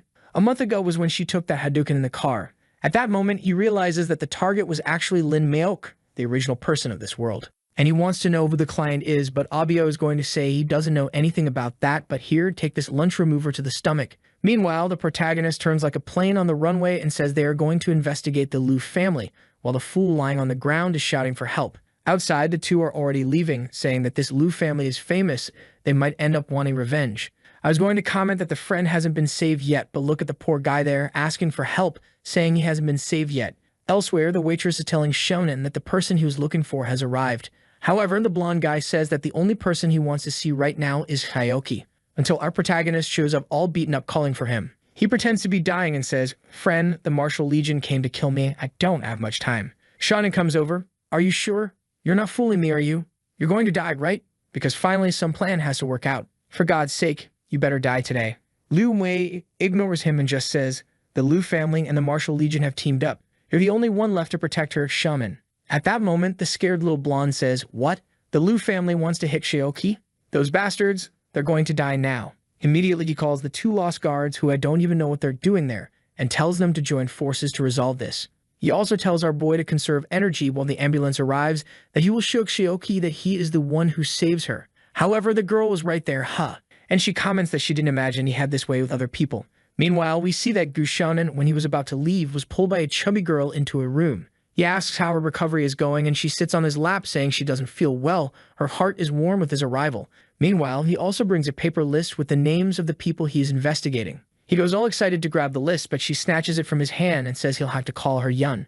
This chubby girl, just like she says, is an investment in Bitcoin. If you put her in the gym, the evolution will be fierce. Is there a good chance she'll leave you after that? Yes, but, well, not anymore. You'll be alone once she gets hot. Shonen is there saying he'll call her dear, and she immediately crushes him. After a lot of beatings he couldn't handle, the poor guy is leaving the hotel looking worn out when our protagonist was off to the side. He grabs him in the alley, shoves a little ball in his mouth, and says this will help him revitalize. Shonen, all scared, wants to know what the fool is doing there if he was supposed to be in the hospital, to which he replies that modern medicine is amazing. He recovered very quickly. Shonen, angry, says he's being deceived and asks for the ambulance money back, but the protagonist wants to know if he found out who was behind all that. The blonde tries to disguise it, saying no, he has no information, but the protagonist knows the guy and slams him to the ground, telling him to reveal everything right away. And he starts searching and finds something with information under his pants. Oh, no, actually what he left was a recorder when this dude was leaving. And then he sees that the Bitcoin chubby girl discovered that the one behind everything was Mayok's brother. In other words, the protagonist is in shock that it was that bastard Lin Wei. Wow, that was almost a plot twist, right? The guy acted nice, even though he's always been trash. I really messed up, man. I let myself be fooled. However, Shaman is holding our boy, saying things aren't that simple. Our boy, however, comments that this isn't something for him to get involved in, but the blonde says he can't just pretend he doesn't know anything. Yet the protagonist completely ignores him and rushes out, while Shonen is punching the wall, saying that one day UI will bow to him too. Back in the office, the protagonist is hunting for some information. He discovers that Lin Wei caused a huge loss for the company, and that's why he wants to get rid of his sister to use her as a scapegoat.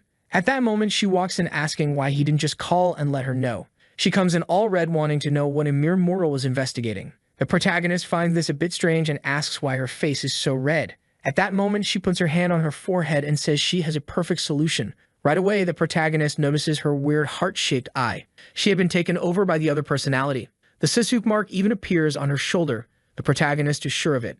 However, the fierce one doesn't stop, right? In the recliner, the position is like a chain. And the weird one still says that the last time she tested him, he was kinda out of nowhere. Now he's getting so threatening. To not use another word, right?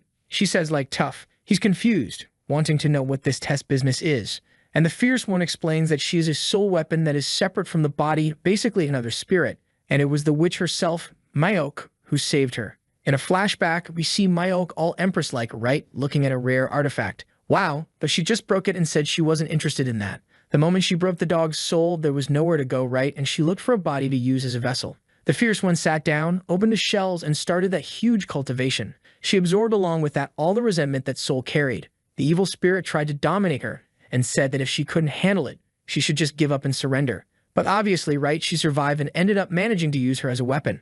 The protagonist asks if carrying a soul also means carrying emotions. Kindi, however, just ignores him and holds him, saying they should go somewhere else. Then she shows the ingredients and explains that they are to make the so-called purity pill that will help him. The protagonist replies that he has no idea how to do that, but she takes his hand and says it's really easy. The protagonist asks, "What are you doing, woman?" And then her big hand pulls out an alchemy bucket out of nowhere. Kindi hands over the cauldron, explains that with that he can make the pills by himself. Right away, she tells them to start the process, and sometime later, the protagonist is wondering if it will really be that easy. However, the fierce one there, all out of breath, says that one is not enough. He asks if she is exhausted, and she says it's fine, just a little tired. But here she comes with her precise strikes. Out of nowhere, she who was sitting stumbles in his direction, asking for help. The protagonist, however, doesn't care at all, just puts her on the couch and consumes the pill. At that moment, he is enveloped in a strange golden smoke and realizes he is nearing the level of a great master.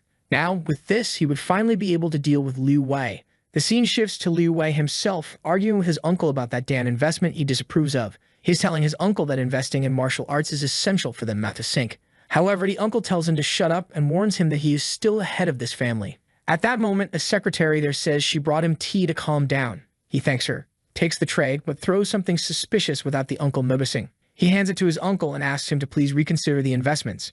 And with that, he leaves the room, obviously thinking that this damn coward only cares about protecting the little he has. When that bastard dies, he will finally bring the Lin family back to glory. Back in the room, Shonen is there to talk to him. He then says he wants to team up with him to take down Liu Wei.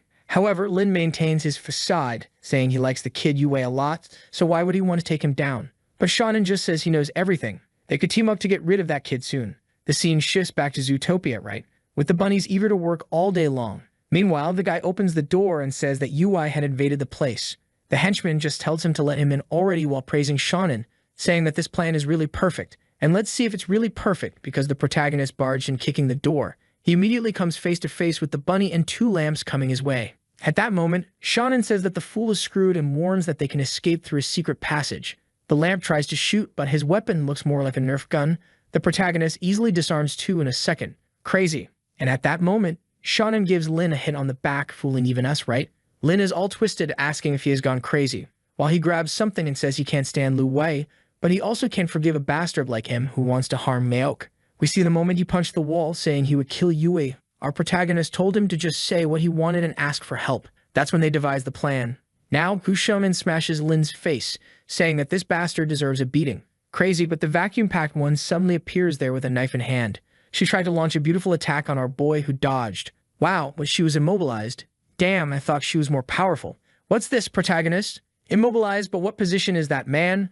Are you scratching the girl there? And she wants to know who he is, how he knows about the Empress, but the protagonist just warns that he will have to see who is behind that mask. Upon removing it, he remembers he has seen this woman before. It was the one who threw the smoke bomb back then. The vacuum-packed one, however, is starting to feel the poke and wants to know how long he will keep holding her in that position.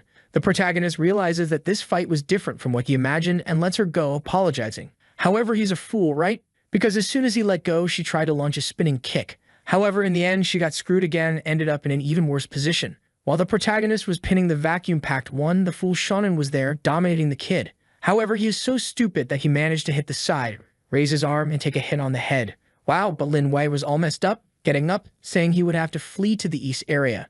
In the memory that the vacuum-packed one wants to escape, our protagonist won't let that happen. She then stops and says he is too curious and will give a reward for him winning. And out of nowhere, she says she will tell a story. She was a sword dancer who performed in the moonlight, a young woman from a noble family who wanted to run away with her beloved. However, after the escape, things did not go as expected and another man was waiting for her. In this, apparently, the husband was killed and she was captured. The buyer was a sinister forger who kept her imprisoned to be the moonlight dancer. She was then forced to become an evil sword full of hatred and went around stabbing everyone. Until one day, Lin Mayok appeared, stepped on the gigantic sword, and told her to stay still, no longer to kill anyone. The protagonist realized, right?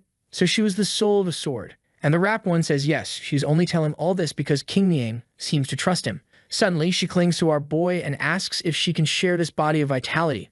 Now it's time for our boy to recoil, wanting to know what this business is. However, she says they would be perfect to break a connection. The protagonist, however, is going to say that he thinks she won't withstand this connection in the more spiritual sense, when suddenly, some samurai guys appear there. But in this, the rat one steps in front and says that this person cannot die yet. Even so, Lin orders to saying that the two should die then. In this, she then says it's okay and warns that she will reveal her power. Suddenly, the sword begins to emerge from the middle of the chest, while the protagonist is activating the piercing light punch and sends it in the direction of everyone. However, he is surprised. The blow that normally finishes everyone off had no effect this time, and the exhausted Lin Wei warns that the Ronins there are, at the very least, at the level of a master. Hiring them was extremely expensive, but now, finally, the bastard was going to die. However, in this, the rap's sword comes flying in front of the guys who seem to be trapped in a strange aura. The guy next to him tells them to attack already, but he already has the sword in hand.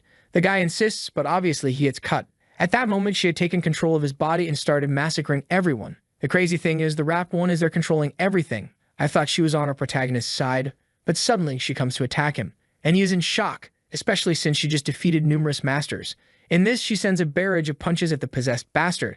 However, the bastard protects himself with the sword, but the protagonist, from 1 second to the next, uses the shadow pass, appears behind, but even so, the guy turns in time and hits the hilt of the sword in the middle of the poor guy's ribs. Mentally, she tells the boy that he has no way out and gives two options. Either he would help her get rid of King Niang's curse, or he would be turned into a corpse. She comes to deliver the final attack, but the protagonist approaches and grabs the hilt of the sword, saying he chooses none of those. However, upon making contact with the weapon, he manages to understand what the sword really wants and her emotions. In this, he pulls it from the guy's hand, saying he understands that she just wants to be free and take control of her own life. He uses the power there to start dissipating the evil energy. The system alerts that he has unlocked the soul form and earned a reward. The protagonist then makes a cut on the last one left, and in this, he falls to the ground releasing smoke. The wrapped one then appears beside him, saying that yes, he won, but does he feel good? For her, trying to modify his soul trapped in an evil sword was very naive. The protagonist, however, gets up and says that he doesn't need to change anything. He understood everything when he grabbed the big sword. The crazy thing is, out of nowhere, the mad woman wants to lick our boy's neck, saying that now he will beg for his life. But then Kim Ying appears, saying she saw that she changed her appearance but always knew who she was. In this, the rap one says she knew she would end up in her hands again. And then Kim Ying calls for her and starts absorbing the woman. Our protagonist is going to say not to do that, but suddenly, wow, everything disperses. The protagonist is a bit confused, wanting to know what kind of nuclear explosion that was. And then Kim Ying says that recovering that soul would restore a bit of vital energy. However, she cannot control this power and therefore refuses to be dominated by it. That is why from now on, the vacuum-wrapped one is free to live as she wishes. However, the purple one warns that she will not thank her for being spared, but rather that she will take everything from her. The boss tells her to try to do whatever she wants, and then the fierce one gets up, runs at our boy, grabs him, and bites him. The Empress didn't imagine that this was what she wanted to take from her. And in this, the two are staring at each other. The protagonist got caught up in the romance. The racked up one says she now understands what she's been feeling for so long. And the boss is all flushed there, right? Asking what she's talking about, while the villain warns that the next step is to do something a little deeper. However, in this, King Nave throws a little jab there, forcing her to take revenge and says she better be careful, or she will be killed, that's for sure. But in this, the feisty one says she is leaving. She is eager to live as a human after hundreds of years as a soul, and jumps away saying that the next time they meet, it will be them asking for forgiveness. The protagonist is a bit confused, right? But says that apparently they didn't come out losing in this, maybe. He wants to know what that business was about that she mentioned regarding synesthesia. Clearly, the boss seems a bit scared. Wow, the Shade's panic has already started. She is their all. Oh, it was just a kiss. So why do I feel so weird? That sneaky one, how did she have the courage to steal that kiss? When suddenly, Shannon appears there as the head of the family, the guy who was poisoned and needs help. The protagonist is already in the room, but says it's a mediocre poison, just like Lin's plans. It wasn't hard to get rid of. The uncle thanks him and says that if it weren't for the boy, the Lin family would be lost. The protagonist will explain that it's Lin Wai behind all this, and the boss says that that bastard deserves everything bad that happens to him. That kid was ambitious, but he didn't expect him to try to poison him. He thought this time he could hold him back with the help of the Romans, but who would imagine he even bought those guys? Kaiming agrees, saying it's a shame to use the warriors like that in these matters. Indeed, he had crossed the line, and the protagonist already knows that if those guys attacked him there, they must be infiltrated in other parts of the family and society. Someone in another house thanks the master, saying it's thanks to his help that the family is rising again. However, they better not disappoint them. The guy with the cut on his face says he lent the guards for Lin Wei and everything will be fine. They don't have to worry. The boss, however, says he needs to take a look at what's happening and activates a pentagram there, a hexagram. In the morning, our protagonist and the boss are leaving the Lin house. He then says that this title she has of Cruel Empress doesn't quite fit. She was a very kind girl. And that's why he wants to know, right? Why in the past did she take that woman's soul?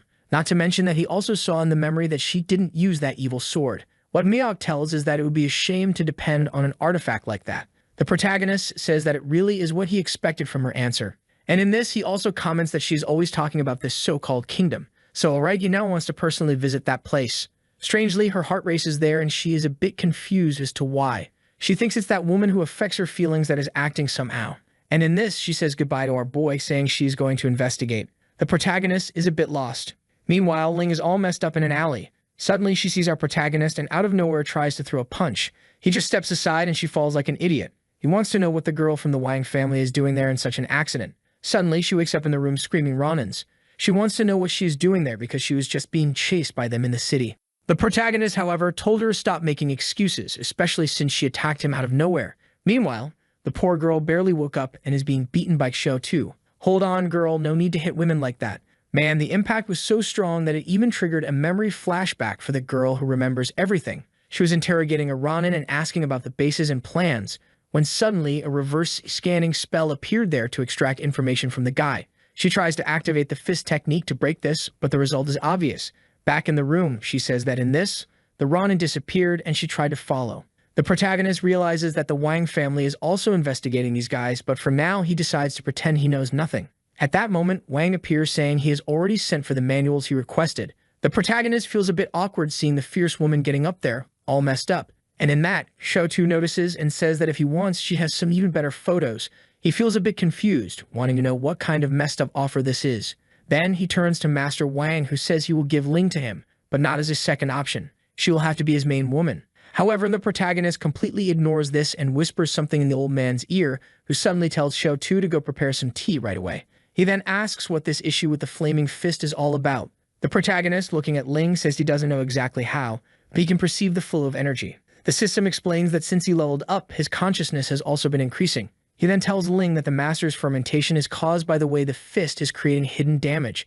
The master is surprised that the boy actually discovered the problem with the technique, but tells our guy that there's no way they can abandon the flaming fist because of this family. But yes, he is right. It is a dangerous technique that they even avoid passing on to anyone. The protagonist says that maybe Xiao Tu shouldn't learn this at all. However, the chief insists, saying it would be cowardly, and besides, Xiao Tu herself wouldn't agree. The protagonist then says that maybe the only option is to improve the skill. Both seem scared and say it's not that they don't trust the boy, right? But trying to evolve the legendary technique like this wouldn't be that easy. Well, at that moment, the gigantic Xiao Tu, I still haven't gotten used to it. Every time I see her, I think, man, I think the artist got a bit carried away, right? She arrives there carrying a little tea with a curious look. The master then says he will show something to Lu Wei and asks if he can really help. At that moment, a giant red stone appears and he asks what that is. The master explains that it is the martial approval stone, which in theory senses the artist's potential. Basically, only those who surpass a certain amount of power can learn the flaming fist. When the master touches it, they both end up in a blue place, and the old man explains that this is his spiritual sea, which is vast like the ocean. Ling also touches it, and it shows that her wave extends for over 1,000 miles. When Shou Tu touches it, they say her talent expands even more than Ling's. She then tells our boy to try. However, when he touches it, nothing seems to be happening. Until suddenly, looking up, they seem to be in some kind of galaxy. The old man knows that this is the so-called star ocean. Even Shou Tu is shocked, wanting to know how this makes no sense. It can be called an ocean if it's in the sky. At that moment, she realizes that the difference between them is already gigantic. What is this, my daughter? She crushes Ling, saying that this makes no sense at all. The protagonist, having shocked all three, even earns a prize there and sits down. Meanwhile, the old man comes to bring the flaming fist technique, saying he now accepts his help. However, this was an essential technique of the family and couldn't be leaked to anyone. The protagonist gives a nod and says it's fine. It even seems like he will pass it on to someone. Then he closes the book and says that's it. He already understands the technique and can see improvements. He activates the flaming fist, showing that it really was a technique focused on awakening all vital energy. The problem is that there's a thing about causing some damage to the meridian when it is conjured, and the old man tells him that not only that, practicing the flaming fist was also affecting his mind. Even when he didn't want to use the attack, there was a kind of voice forcing him to do so. The girls think the old man is getting serious. However, at that moment, the protagonist already tells them to look. The secret was to release the negative energy in the other hand. While in one hand he has a flaming punch, in the other the so-called reverse energy is flowing out. Shou Tu thinks the technique has changed too much, while the old man says he understands, but mastering the control of two energies like this would be very difficult. However, he sees that Shou Tu is already basically managing it, and she's already praising our boy, saying that she really felt the technique was much more powerful.